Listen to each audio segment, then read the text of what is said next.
hecho de que muchas tarjetas de crédito tengan ese bloque y uno tenga que habilitarlas, y en muchas ocasiones la transacción sigue siendo bloqueada, nos pone un hold para que no podamos seguir creciendo. Yo personalmente no creo que el PayPal sea necesario, siempre y cuando para hacer transacciones y para hacer movimientos nacionales, la tarjeta de débito o de crédito es más que suficiente. Tiene sus beneficios definitivamente, pero creo que ese sería un segundo paso. Creo que más importante es potenciar lo que podemos, que no lo estamos haciendo, que es el uso de tarjetas de crédito y de débito en el país.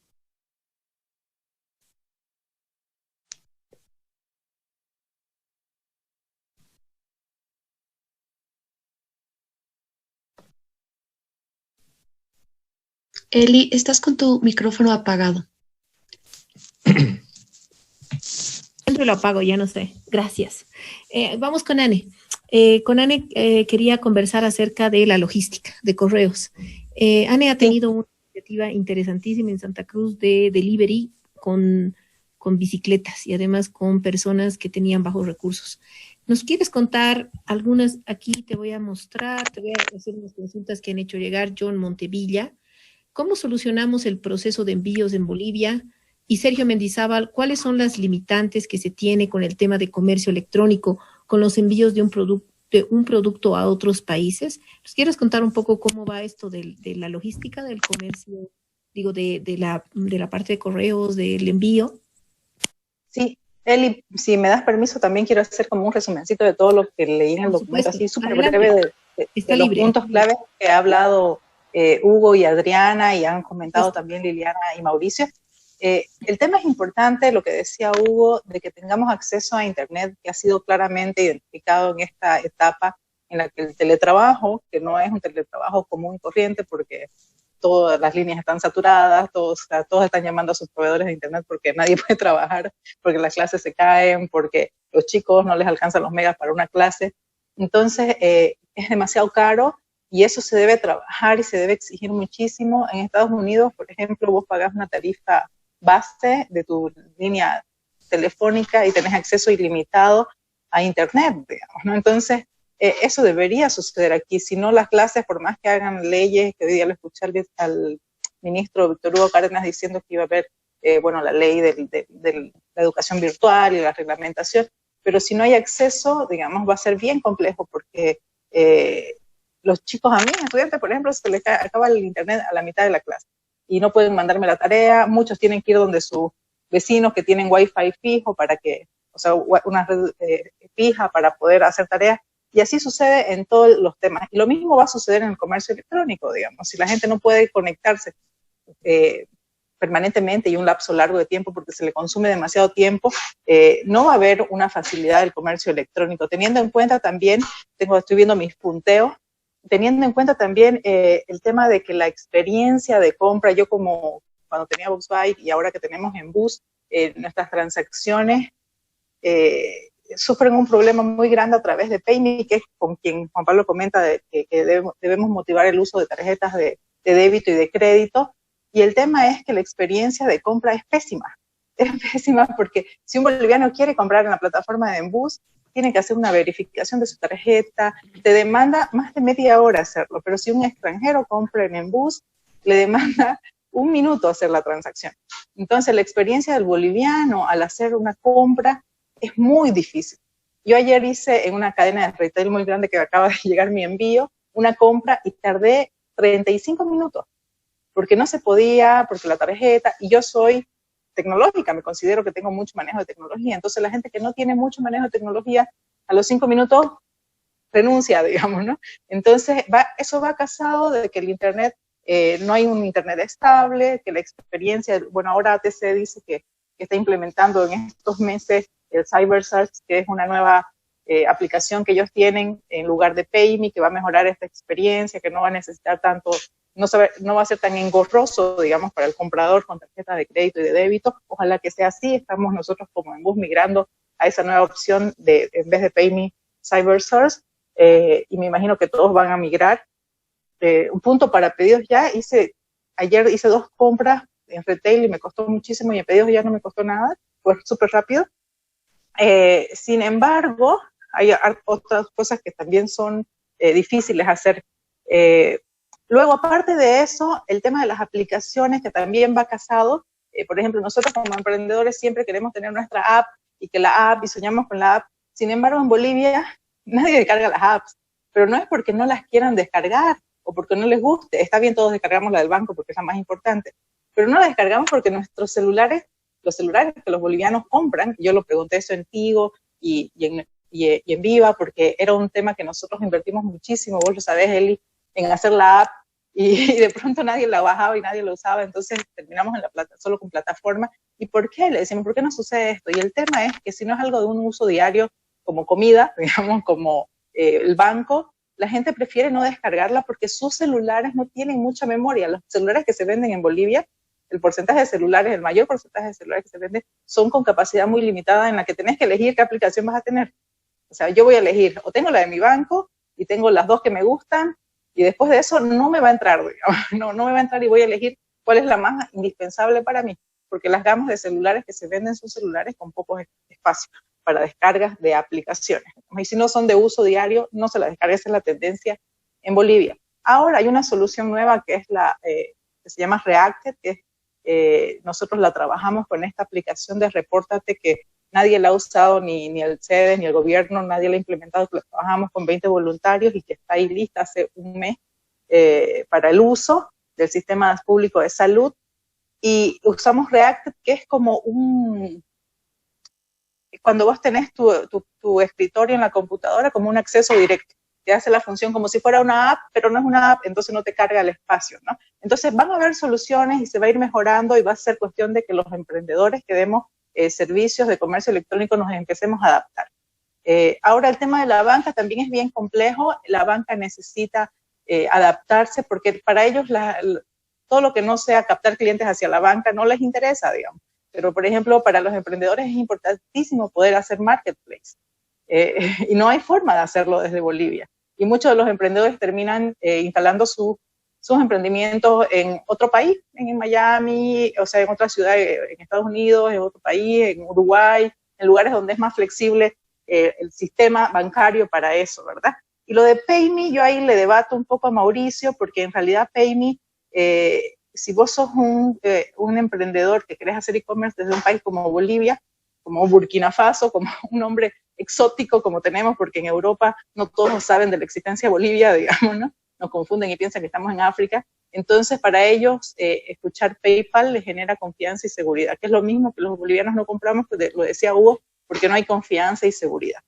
Y finalmente, el tema de los envíos, que es lo que te quería comentar y quería responderles a estos nuestros compañeros que nos están siguiendo en la conferencia, que son dos aspectos bien diferentes. El delivery y el envío postal son dos cosas diferentes. Los deliveries no están regulados bajo el sistema de servicio postal, que era el que nosotros teníamos hace 5 años, y es el que tienen los couriers, y son los que manejan encomiendas, en realidad. Es un sector que está sumamente regulado, que paga el 4% de la facturación bruta anual. Entonces, hay demasiada regulación para el sector que no hay para el delivery. Y además, el delivery no tiene carga social. En cambio, los couriers sí, porque tienen trabajadores, todos sus mensajeros, o el 80% de sus mensajeros son personal fijo de la empresa. En cambio, los delivery es una terciarización que ellos tienen. En realidad, sus mensajeros le facturan eso me corregís, Mauricio, porque le facturan a pedidos, y ahí sucede con todas las plataformas de delivery. Entonces, son dos cosas diferentes que van a empezar a regularse seguramente, porque si bien Pedidos Ya hace delivery, Yaigo, etcétera, Patio Service, ellos van a empezar a querer trabajar como servicio postal. Sin embargo, son dos cosas completamente diferentes. Cuando Ecobol estaba agonizando, que muchos años ha estado agonizando, por si acaso no fue algo de repente, 5 años que Ecobol iba agonizando y era algo que el Estado seguía soportando, y esta facturación que se hacía del 4% de la facturación bruta del servicio postal era para sostener a Ecobol, hacía imposible que se mejore el servicio de delivery, de servicio postal, digamos, para las empresas, porque lo encarecía demasiado. Versus 12 pesos de un envío en un delivery a un delivery informal, porque hay miles de servicio postal informal, versus un courier X, digamos que cuesta 30 pesos, entonces encarecía demasiado el costo al servicio formalizado y que estaba especializado en servicio postal. Entonces ahí era muy complejo, y cuando cerró el servicio AGETIC, que debería hacer este cambio junto con la nueva agencia de correos, y quedó en stand-by porque el país ha quedado en stand-by desde todo lo que ha sucedido primero con la parte política de noviembre y diciembre, y luego con el COVID, digamos, a AGETIC y la agencia, todo ha quedado como que obviamente deben estar trabajando, pero no resolviendo las cosas que son a futuro. Me imagino que ahora sí lo van a hacer, espero, pero resulta que AGETIC no estaba trabajando, si bien el tracking que está haciendo la nueva agencia es buenísimo porque te va a ayudar a hacer seguimiento a tu encomienda, eso no es lo más fundamental en el tema de envío. Lo más fundamental en el tema de envío es el zip code. Digamos. ¿Cómo haces para tener zip code si Bolivia no tiene zip code? ¿Cómo llegas con tu courier? ¿Cómo haces que esa encomienda no tarde 4 meses en llegarle? Porque cuando vos compras en un comercio electrónico, en cualquier país del mundo, la idea es que te llegue máximo en 48 horas, y si quieres express, que te llegue en 2 días o 1 día, ¿no? Aquí en Bolivia te llega en 4 meses, si te llega, porque muchas veces se pierde el envío, ¿verdad? Es con suerte, digamos, ¿no? Entonces, eso tiene que ir modificándose. En su momento en AGETIC, yo me acuerdo que nosotros queríamos entregarle nuestro software porque íbamos a cerrar, porque nos tocó los dobles aguinaldos, todo el show, y decidimos cerrar la empresa, porque era muy difícil hacer una startup bajo esas condiciones de tener el personal fijo adentro para cumplir como una empresa con todos los reglamentos de la ley, y era muy difícil asumir todos los costos de la regulación. Además, la ATT cambiaba de manera permanente. El director de la ATT era interino, se cambiaba cada 3 meses, lo mismo ocurría con Ecobol, hablábamos con la persona de Ecobol. Entonces, esa situación política de inestabilidad no es de ahora, sino que es algo que se viene arrastrando desde hace 5 años, digamos. No es algo, obviamente ahorita está todo en caos, digamos, pero es algo que se viene arrastrando desde hace mucho tiempo. Entonces, eso se tiene que resolver, pero creo que AGETIC ahí juega un papel importante. Y yo siento que, bueno, me imagino que luego del COVID va a reaccionar, pero siento que ellos están enfocados en querer dar servicios cuando en realidad tienen que dar propuestas transversales para que las empresas y las startups den los servicios, digamos. Por ejemplo, yo no quiero que AGETIC haga una agencia o una empresa que compita con los courier o los delivery, además de la agencia de correos. O sea, la agencia tiene que estar, pero tiene que haber competencia también, porque la competencia es sana, ¿verdad? Si no, hay un monopolio. Pero ¿qué puede hacer AGETIC? Puede hacer que se genere el zip code, digamos, que el país tenga zip code. Nosotros le proponíamos en ese entonces que haya zip code portable, es decir, que vos te mudes de departamento y que podás tener tu numerito, digamos, 0037, y que si te vas a vivir a Tarija, de pronto ese sigue siendo tu número y vos geolocalizás tu lugar, y cualquier agencia de courier, la agencia nacional o otras empresas de servicio postal puedan hacer el envío a eso que vos has geolocalizado como tu ubicación o tu zip code portable. Entonces, hay muchas cosas que se pueden resolver con la tecnología. Lo importante es saber cuál es el rol de cada quien, digamos. ¿Qué es lo que tiene que hacer AGETIC? ¿Qué es lo que tiene que hacer la agencia de correo? ¿Y qué es lo que tiene que hacer el sector privado? Cuando nosotros empezamos a mezclar los roles, es donde hay una confusión muy grande. Entonces tiene que haber un rol, y por eso es importante en el estudio que han hecho Adriana y Hugo, que deja claro cuáles son las cosas que se debería hacer desde el Estado, digamos, cuáles son las acciones. Ahí hay 3 puntos bien importantes, ¿no? ¿Cuáles son esas acciones que debe hacer? Entonces, sin lugar a dudas, la tendencia es que el comercio electrónico va a estar, porque va a haber exigirse menos formas de contacto por el COVID. Uno necesita tener cosas y va a tener que comprar y vender cosas en línea. Esperemos que esto yo creo que es una oportunidad para los emprendedores, no solo para los emprendedores en tecnología, sino para los emprendedores en todo, digamos, ¿no? Porque yo ahora tengo mi veterinaria, entonces prefiero hacer mi cita que vengan mis clientes con horarios para no saturarme con 20 personas y 20 mascotas, porque no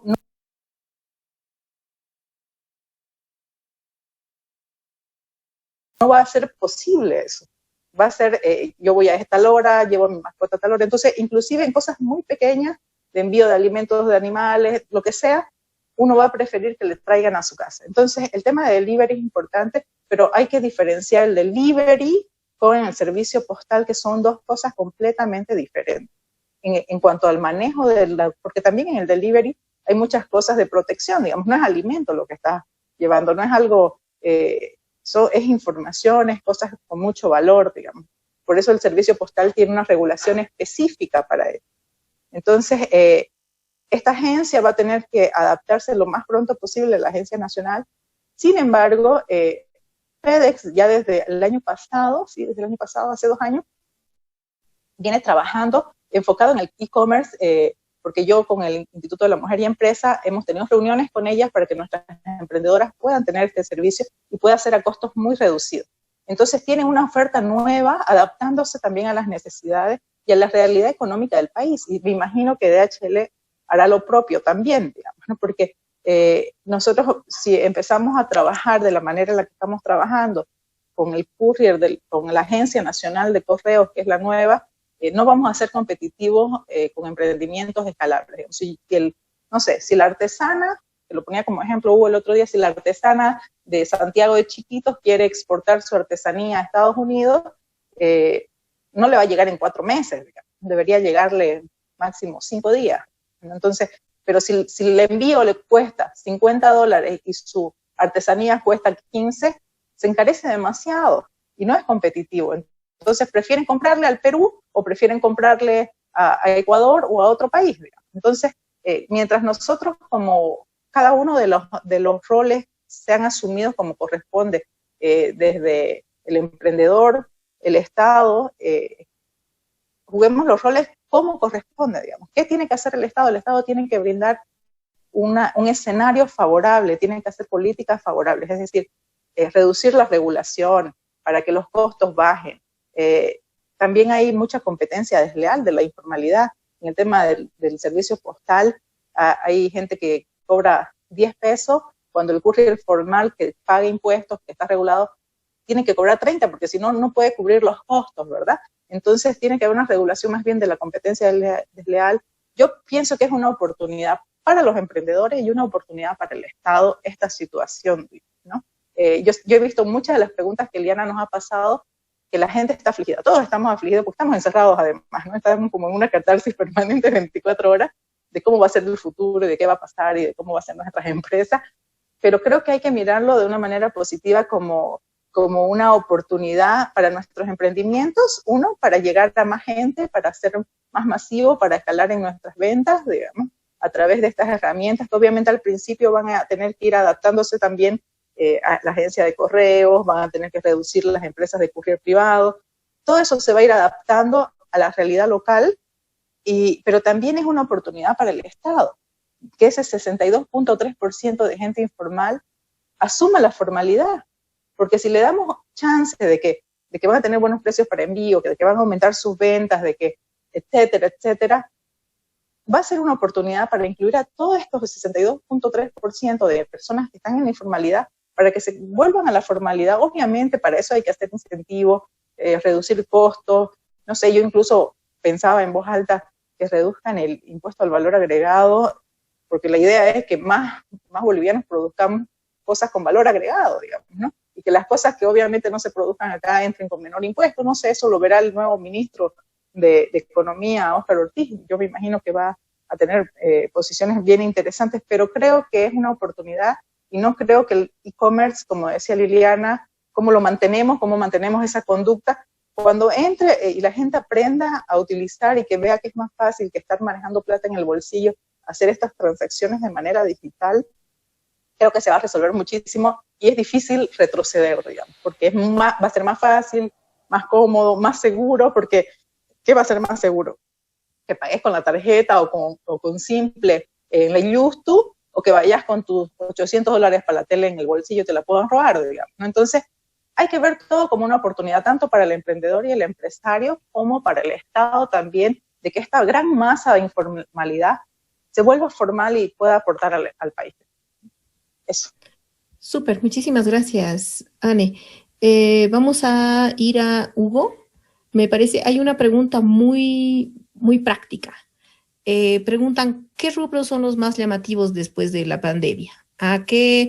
Buscando oportunidades de negocio, ¿no? ¿Qué oportunidades de comercio electrónico existen? ¿A qué me debería dedicar en comercio electrónico después de la pandemia? Primeramente, o sea, yo he puesto un tweet antes de todo esto y decía hay que ver cómo va a acabar, ¿no? Mi idea es que va a acabar, que no vamos a tener internet luego de esto porque todos nos vamos a morir. Por la solución por la catástrofe. Agricultura, yo decía, cazar animales, empezar a sembrar cosas. Bueno, ya, ¿no? Viendo que no va a pasar eso, pues el desarrollo de software puede ser interesante. El problema sigue siendo el internet, yo creo, ¿no? Es que no tenemos clientes. Por ejemplo, los periódicos en este momento deben tener una gran cantidad de visitas, ¿no? Pero a la gente, ¿cuántos pueden consumir desde el celular, pues, los videos, las transmisiones, todo lo que los periodistas se están rajando en hacer desde sus coberturas? ¿Cuánta gente va a consumir toda esa cantidad de datos y cuánta cantidad de gente, pues, va a poder ver esas publicidades? De ahí, básicamente, sin clientes no se puede hacer mucho en economía digital.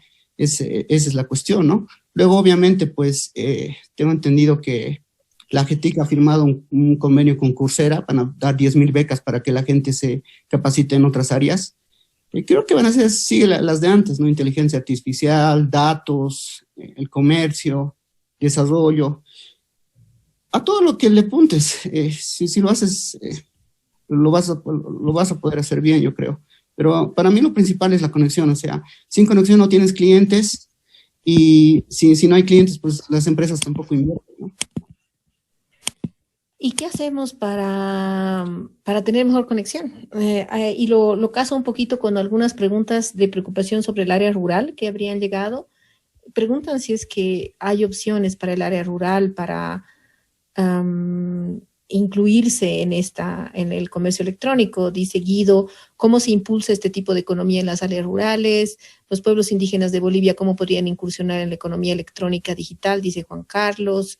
Gunther dice, me gustaría saber cómo ingresar al comercio electrónico en el ámbito de agropecuaria pequeña y mediana. Y ahí creo que la preocupación es eso, o sea, cómo logramos tener mejor conectividad en general en el país, pero también, y también Beto preguntaba, ¿será que las redes Mesh, por ejemplo, nuestras redes comunitarias son una solución de infraestructura para el área rural? ¿Nos puedes comentar un poquito esto? ¿Cómo ves? ¿Qué es lo que hay que hacer para mejorar la infraestructura y qué es lo que hay que hacer para mejorar la infraestructura en áreas rurales? Bueno, la propuesta de la empresa de infraestructura es decir que, por ejemplo, Entel solamente se ocupe de cablear todo el país y que las operadoras se colen de eso para dar sus servicios, me parecería lo mejor. Es decir, si Entel actúa como la ABC, abre caminos, cablea todo, las operadoras simplemente van a tener que invertir en ancho de banda, ¿no? En comprar más internet a precios más bajos de las que tienen. Porque ahora, pues, por intentar competir con Entel, no pueden, no les he comentado del efecto Entel, ¿no? Entel lo que hace, pues, mantiene los precios y supuestamente, teóricamente, te eleva las velocidades, algo que no sucede. Pero eso obliga a que las otras empresas hagan lo mismo, o sea, Cotas, Access, Conteco hacen lo mismo. Te ofrecen mayor velocidad sin tener cobertura y sin tener cómo hacerlo. Así es que, pues, reducen más sus clientes. En vez de ampliar, están reduciendo, ¿no? Entonces, esas cosas provocan estas cosas. Yo creo que una empresa de infraestructura sería lo más plausible que cablee todo. Ahora, en el área rural, ya lo he dicho, ¿no? Si eres una empresa minera, si eres un agropecuario rico, pues te contratas SUBE, el internet satelital. Obviamente vas a tener internet. Ahora bien, lo otro es, pues, pensar en lo que ha dicho Beto, ¿no? Justamente eso era, redes comunitarias, las redes Mesh. Aquí mismo, en las periferias, digamos, ¿no? Los activistas de tecnología deberían estar instalando esas redes Mesh, antenas que, pues, agarren y la misma trabajar con la Agencia Boliviana Espacial para que les dé un poco de ese internet gratuito y se pueda generar redes de internet. En los edificios también, o sea, he visto que muchas personas que tienen internet, pues los vecinos notan que alguien tiene internet, se acercan, le tocan la puerta y le piden que por favor les dé internet fijo. Y está ocurriendo eso en varios edificios, ¿no? En el área rural, yo veo que el cableado tiene que llegar. Es interesante eso, ¿no? Desde nuestras fronteras el internet está llegando directo a las ciudades, pero pasa por el área rural. Es decir, los cables 5 o 6 cables están llegando directamente hacia la ciudad de La Paz, hacia la ciudad de Santa Cruz, pero se olvidan del área rural, o sea que les costaría ir desagregando pues las conexiones hacia esas áreas, ¿no? Creo que se debería pensar de ese modo desde el Ministerio de Obras Públicas, ¿no? Que es el encargado de solucionar estos problemas. Súper, gracias. Vamos con el tema de derechos laborales.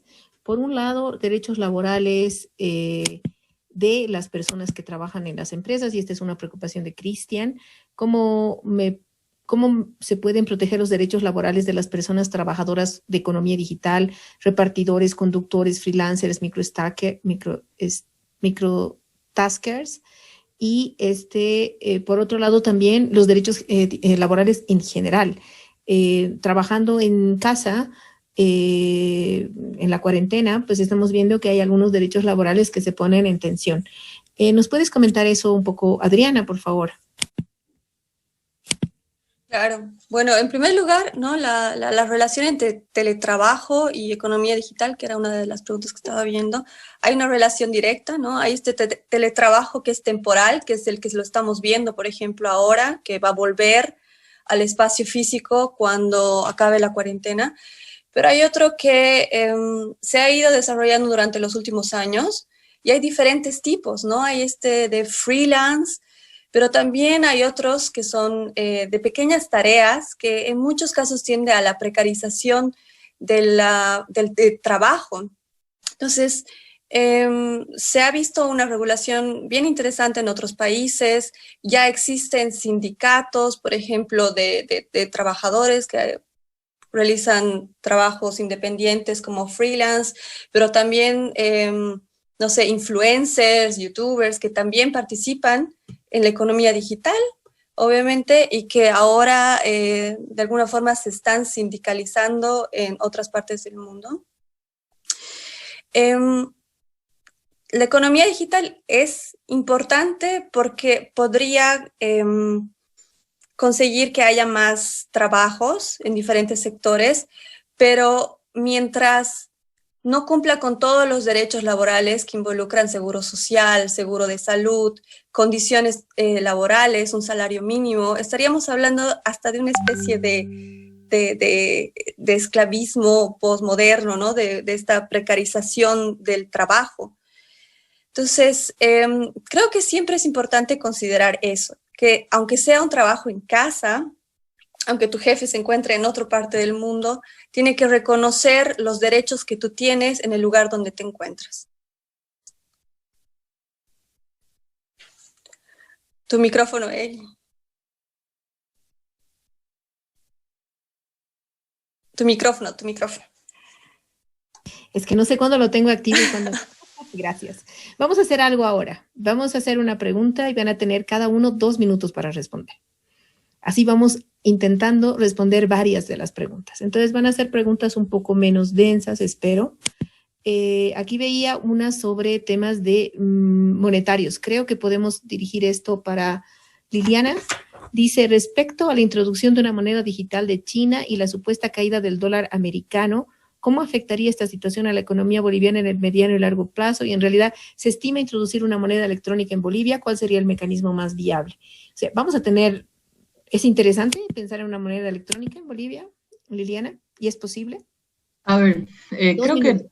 Te voy a cortar a los... Ya, no hay problema. Voy a tratar de ser breve. Creo que el tema de las monedas digitales, más allá de la normativa que tenemos, que incluso lo mencionaron en el estudio, que las criptomonedas y algunos temas de monedas digitales no están permitidas en Bolivia, pero sí la tecnología de blockchain, etc. Creo que a nivel mundial incluso las monedas digitales aún siguen siendo o siguen estando en algunos países en su base, en su etapa beta. Considero desde el punto de vista monetario, nosotros tenemos una economía, como saben, que tenemos un tipo de cambio semisucio, que es el crawling peg, que flota y no flota. Lo han mantenido durante muchos años, el 6.96 que tenemos ahora, y en algún momento creo que el primer impacto que vamos a tener en algún momento es que esa moneda se va a mover. Eso es inevitable, sabemos que no se tiene un plazo, no se sabe si va a ser este año, el ministro de Economía ha dicho que se va a mantener, durante el periodo que esté este gobierno transitorio. Entonces esperamos que el siguiente gobierno tome una política monetaria de acuerdo a las condiciones en las que estemos. Es posible que no sabemos cómo, todo va a depender de cómo están nuestros vecinos para nuestra política monetaria, porque dependemos de eso y del dólar, obviamente, y eso es impredecible hasta que tengamos ese cambio gubernamental y veamos la política monetaria que sea más adecuada para la situación en la que esté la estabilidad financiera de nuestro ecosistema latinoamericano, desde el punto de vista regional, va a tomarse esa decisión. Desde el punto de vista de las monedas digitales, creo que no, aún desde el punto de vista económico, no sé si estamos tan listos para eso. Creo que primero tenemos que avanzar en otras de las debilidades, como la digitalización de la banca, como la implementación de las aplicaciones para que la gente haga más transacciones digitales. Esas son prioridades. Pero en algún momento, eventualmente, el mundo va por esa tendencia y eventualmente nosotros vamos a entrar. Súper, mil gracias. Para Mauricio. Desde Zoom, Oscar Mauricio dice, ¿qué opciones a nivel nacional, presencial o virtual, existen para poder capacitarse y poder emprender formándose en contabilidad básica, páginas web, marketing, regulaciones estatales, servicios digitales, etcétera? Creo que esto es una pregunta maravillosa porque en realidad lo que tenemos que hacer es capacitarnos. Cuéntanos, Mauricio, ¿qué consejos nos das? ¿No? ¿Te has capacitado tú? ¿Has estudiado en algún lugar? ¿Conoces de algunas plataformas? ¿Dónde tenemos que entrar para ser emprendedores? Precisamente una de las herramientas que afortunadamente nos dan a nosotros como empresa es, tenemos un convenio con Udemy. Entonces, como empleados de pedidos ya tenemos acceso a todo esto y la verdad es que es increíble, sobre todo ahora en época de que estamos encarcelados todos. Estoy aprendiendo a tocar piano, por ejemplo, o sea, cosas que realmente uno no hubiera pensado que puede llegar, realmente puede encontrar todo en esas plataformas. Udemy, Coursera, existen muchísimos cursos, incluso de las universidades Ivy League en Estados Unidos, que sé que dan cursos gratuitos y que más aún se han abierto ahora para hacer capacitaciones más genéricas y mucho más técnicas. Entonces, realmente hay que dar una vuelta a todo el mundo educativo que hay adentro, pero de recomendación, Udemy me parece una plataforma excelente para empezar, para cosas técnicas y mucho más genéricas, me parece ideal. Y también hay cursos gratuitos en Udemy, ¿no? Y en Coursera, no todos, o sea, hay algunos pagados y otros gratuitos. Y es más, los que son pagados no cuestan casi nada. Estás hablando de que gastas 100 bolivianos y estás en un curso que dura 200 horas, ¿no? Entonces es algo que se puede potenciar y puedes utilizar con las personas que vives, con tus familiares, es algo que se puede transmitir. Creo que ese es el propósito de estas plataformas, ¿no? La transmisión de conocimientos.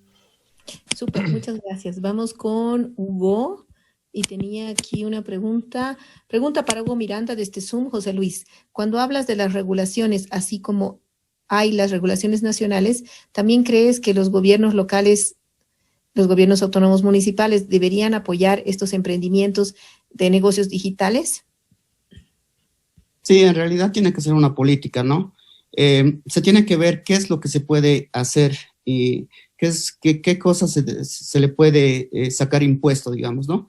Por ejemplo, lo del transporte, lo de la regulación que ha salido para Uber, era porque la alcaldía vio que tenía tuición sobre el transporte. O sea, si algún vehículo le pasa algo, pues la alcaldía directamente es la culpable. Entonces vio que podía ahí imponer algo. En este caso, en el servicio de los hoteles, de Airbnb, por ejemplo, pues ahí ya tiene otra, no estoy seguro cuál es la oficina estatal que se encarga de eso, ¿no? Así que se tendría que ver mucho el rubro, se tiene que estudiar tengo entendido que el anterior gobierno pues había creado una comisión especial para analizar todo esto, por eso el de impuestos salía cada tanto a decir, pues vamos a sacar impuestos a Facebook, a Uber, a demás situaciones, ¿no? Pero no se explicaba bien cómo. Pero yo creo que sí, algo que me comentaba el abogado Ismael Franco, que es el que está haciendo la ley de emprendimientos, era que pues me decía que lo que se tiende en el mundo es a controlar todo esto, ¿no? No va a ser tan libertinaje el Internet como hasta ahora, más bien los gobiernos tienden a controlar todo. Incluso PayPal ahora pues ya no es tan libre como antes, ahora México sí o sí exigen que tengas una cuenta bancaria, ya no puedes abrir así nomás. Entonces, la regulación, necesitamos profesionales capacitados en eso para tener discusiones serias, ¿no? Súper, vamos con Adriana, tenemos una pregunta sobre, dice, no tengo el nombre, es en Facebook. Hay un estudio con datos del INE y de otras organizaciones que proyectan a Bolivia que solo el 10% de personas podrían acceder al teletrabajo. Más bien, ¿no les parece que mientras el trabajador y el empresario sean libres y tengan más opciones de dar y crear trabajo, se aliviará más la crisis en lugar de esperar que el gobierno regule todo? Es decir, dejamos al libre mercado, la libre oferta y demanda de trabajador y de empleados, o esperamos que el gobierno regule el teletrabajo. Es siempre la pregunta, ¿no? De si va a haber una situación social que va a impulsar la política o es la política la que va a generar repercusiones en la sociedad. Bueno, evidentemente el mercado va a regular la oferta laboral en el Internet, ¿no? Lo que está pasando ahora, lo que ha ido pasando ya en los últimos años, ¿no? Los nuevos trabajos como freelance, las nuevas capacidades que la gente necesita para entrar a estos nuevos startups en el mundo, ¿no? Aprender sobre utilizar redes sociales, cómo entender el mercado, por ejemplo. Esto se está regulando por el mercado. Lo que tiene que hacer el gobierno es que se consideren los derechos laborales de las personas. Es decir, que aunque tú estés trabajando como freelance, puedas recibir, tener los mismos derechos que cualquier persona que trabaja en el sector de manera física, ¿no? Que se cubra un seguro de salud, que te paguen, ¿no? Un sueldo mínimo, que se consideren las horas de trabajo que deberían tener, ¿no? Tu derecho también a la desconexión, que es un tema bien interesante, ¿no? De tener el derecho a poder desconectarte de tu jefe para que no necesariamente tenga que estar mandando correos a las 3 de la mañana y tengas que responder. Entonces, hay muchas cosas que sí el gobierno tiene que regular, pero obviamente el mercado va a ser quien va a determinar la oferta y la demanda del trabajo online. Súper, muchas gracias. Para la ANE, ¿cómo puedo reactivar mi actividad de impresión gráfica para no dejar sin empleo a mis colaboradores? ¿Qué opciones nos das, ANE? Va un poco casado con lo que estaba diciendo Adriana, que muchos emprendedores también, cuando somos emprendedores somos más pequeños, digamos microempresarios o pequeños empresarios, nos preocupan mucho nuestros trabajadores, porque ahí es más una relación de familia, porque somos pocos, digamos, y estamos y nos vemos la cara y estamos juntos. Entonces, ¿cómo hago para no perjudicarlo también y que esté incluido? La tendencia es que somos una sociedad líquida. Liliana en Caínco con Patti siempre promueven los nomads, que son las personas que tienen que adaptarse a la nueva realidad y que va a cambiar todo, pero el trabajo va a seguir existiendo. Van a dejar de funcionar algunas cosas como estaban funcionando, pero el trabajo va a existir. O sea, capaz que a tus trabajadores no los vas a dejar sin trabajo, pero les vas a dar trabajo por resultado, les vas a dar trabajo por tiempo, o se va a implementar, si Dios quiere, que es una de las cosas que se pidió muchísimo en estos debates de la ley de startup que quedó en stand-by, que era el trabajo por horas, digamos, ¿no? Que aquí en Bolivia no existe y que puede funcionar mucho para la gente que estudia al mismo tiempo, digamos, ¿no? Que podría trabajar mientras está estudiando y tener horas, coordinar sus horarios libres para poder tener ingresos también, digamos. Entonces, no es que vayan a tener menos trabajo, sino que va a cambiar la forma de trabajar. Capaz que los diseñadores van a trabajar desde su casa, puede ser, van a trabajar por cantidad de artes que diseñen, quizás se vuelven hasta más creativos, digamos, ¿no? Pueden ir a trabajar desde el parque, no sé. Yo pienso que es muy positivo la opción de teletrabajo, de no estar con una mirada del trabajo de la era industrial, donde yo odio el tema de que la gente tenga que ir uniformada y marcar tarjeta y poner el dedo y la cara como si uno vaya, o sea, ¿qué es lo más importante? ¿El resultado que das o que estés sentado, digamos, ¿no? Entonces, esa es la tendencia, digamos, de que el trabajo va a ser valorado, como decía Adriana, por lo que producís, y la cosa es cómo vas a hacer para que más bien tu trabajador no quede sin trabajo, sino más bien tu trabajador que tenga estos beneficios sociales, digamos, ¿no? ya capaz que no tenga la caja privada, pero vos le des un seguro de salud privado, que ahorita hay seguros de salud privado mucho más baratos que una caja aseguradora para un empleado que cuesta lo mismo y que el servicio es pésimo, digamos, ¿no? Entonces, preferible que le des un servicio de salud privado, no sé, va a modificarse todo, pero la idea es que también los empresarios podamos hacerlo de una manera justa y equitativa con nuestros trabajadores, que le brindemos seguro y estabilidad, porque ellos van a trabajar por resultados y no por horas sentados, digamos, ¿no? Creo que es positivo. Gracias. Aquí hay una pregunta de Zoom, creo que podría ser para Alejandra, no, para Liliana, perdón. Mencionaron que no todos tienen NIT, dice, Araceli Mercado. Y una respuesta lo dio un panelista que no tenemos la costumbre. Mi pregunta es, ¿los pequeños negocios y productores, tiendas de barrio, vendedores, ambulantes, peluquerías, zapateros, albañiles, cómo usarían las plataformas digitales y para que se beneficien? ¿Será necesario crear una plataforma que les permita visibilidad y la plataforma digital desarrollada por una institución legal lo garantice? ¿O se está intentando intermediar lo legal? ¿Es posible esto, Liliana? Creo que una forma de brindar esos servicios y de legalizar y dar un empleo de calidad, recojo lo que estaba diciendo Anne, vamos a tener que ser más resilientes y vamos a tener que asumir el desafío de buscar plataformas que puedan brindar estos servicios como terciarizados. Una figura como lo que hace Pedidos Ya, que la persona le factura, pero brindarle, y hay plataformas así ahora, no quiero decir los nombres por si me olvido alguna, hay plataformas donde uno puede contratar si necesita, por ejemplo, un peluquero, vienen a su casa, solo que no se habían popularizado tanto, en esta época sí se están popularizando. La idea es que se popularicen más y al mismo tiempo que nosotros podamos brindarle como empresa una plataforma, o sea, las diferentes startups puedan ser la plataforma, facturen a la startup dándole la legalidad por medio, pero también la startup o la empresa les pueda brindar esas opciones de seguros sociales, privados, o sea, que realmente aseguremos que tengamos un empleo de calidad. El problema con ese 62,3% de la población que está en el sector informal es que no tiene un empleo de calidad, es autoempleo. Y ese ha sido el empleo que ha sido más precario y ha caído primero en esta época de alejamiento, de distanciamiento social, porque fueron los primeros que tuvieron que quedarse en sus casas y no tenían otra forma de llegar a su cliente, no tenían otra forma de generarse el ingreso de todos los días, no tenían seguro social, no tenían nada.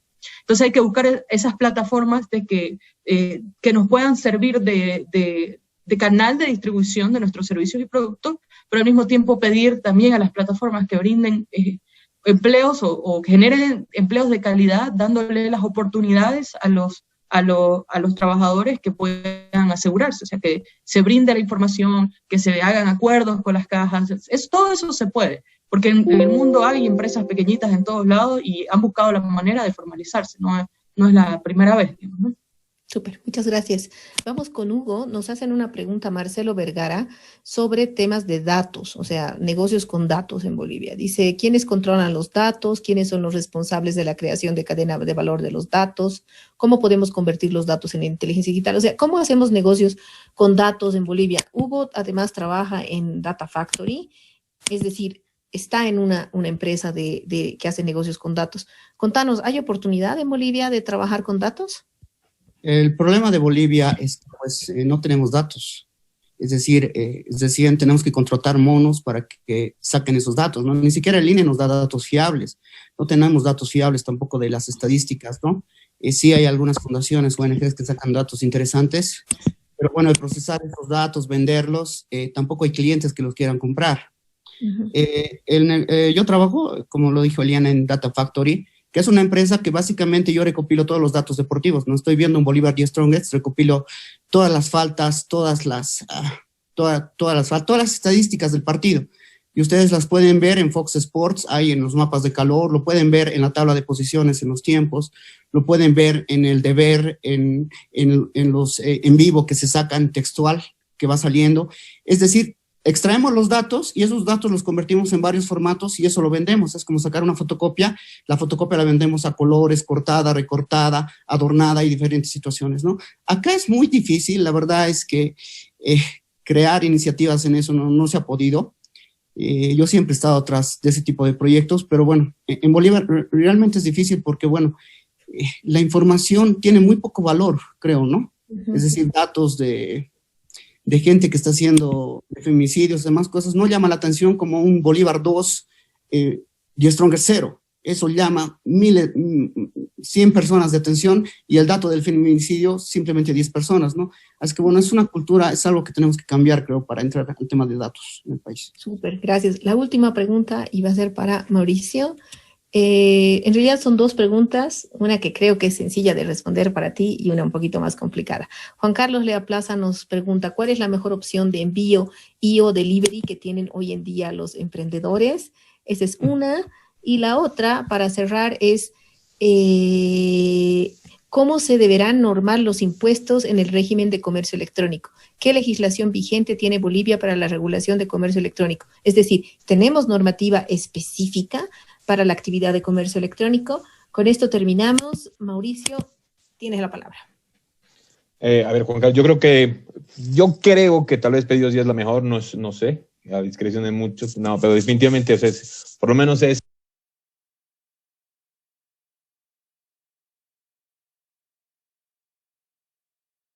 la solución con más capacidad para repartir más cobertura. O sea, definitivamente no por estar en Pedidos Ya, pero es lo que yo utilizaría por simplemente la cobertura y por el tema de precios, ¿no? Tanto para el partner que está intentando comercializar a través de una plataforma digital, como para el usuario por el tema de servicio, de tiempos y de infraestructura tecnológica. Pero definitivamente no es la única, ¿no? Ya saliendo del tema de lo que es Pedidos Ya, es muy importante que como boliviano se pueda desarrollar algo así. Sirve mucho que haya una empresa como Pedidos Ya en el país, porque pone una barra alta a lo que se tiene que medir un emprendimiento boliviano. Porque si uno está haciendo una empresa de tecnología, por lo menos en este rubro, es necesariamente para escalarlo hacia otros lugares y se va a encontrar con empresas mucho más grandes. Entonces, es importante tener esa barra para saber hacia dónde tenemos que llegar, porque es una empresa muy grande. Nos sirve mucho, yo estoy afortunado de trabajar ahí, pero sirve mucho para dar un ejemplo a seguir, ¿no?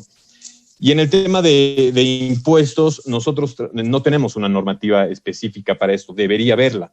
Nosotros trabajamos como si simplemente un intermediario entre el usuario y el comercio, y facturamos al comercio por el valor agregado y por las transacciones que hacen como si fuera un comercio normal. Debería haber una norma específica para esta clase de negocios, pero no la hay. Esperemos que el siguiente gobierno pueda darle un enfoque más, no solamente para el delivery, sino para todas las empresas digitales, ¿no? Súper, muchísimas gracias. Creo que hemos logrado comunicar algunas ideas. Me voy un poquito más esperanzada, la verdad. Andaba más preocupada al iniciar. Creo que hay opciones y creo que el tema del comercio electrónico puede ser uno de los caminos para que la crisis económica que se viene no nos afecte tanto. Les agradezco muchísimo a los 5. Les agradezco también muchísimo a Derechos Digitales de Chile y a la FES que nos da el lugar. Vamos a tener un documento, no sé cuánto tiempo nos va a tomar porque son muchísimas preguntas y hay mucha riqueza en las respuestas, pero vamos a hacer en resumen pregunta-respuesta y se las vamos a enviar por correo, así que quienes no se inscribieron se pueden inscribir en el link que está dando vueltas por redes para que les mandemos por ahí el correo. Y también, por supuesto, agradecer a Cristian León, que es la persona que ha coordinado todo este evento, y a las personas que nos están siempre apoyando, que en la Fundación, Cielito Sarabia, Luan Méndez y la Naira Aval, que nos está apoyando en esta ocasión. La verdad es que ha sido un lindo evento. Yo he aprendido mucho, les agradezco mucho su tiempo y les hago un último anuncio. Ahora comienza otro evento de ISOC sobre protección de datos personales. Vamos a estar difundiendo ahorita el link a las 7, o sea, dentro de un minuto. Y con esto damos por concluido este evento. Muchísimas gracias a todos ustedes. Gracias, Chao, Eli. ¿Qué? Ya. Super. Muchas gracias.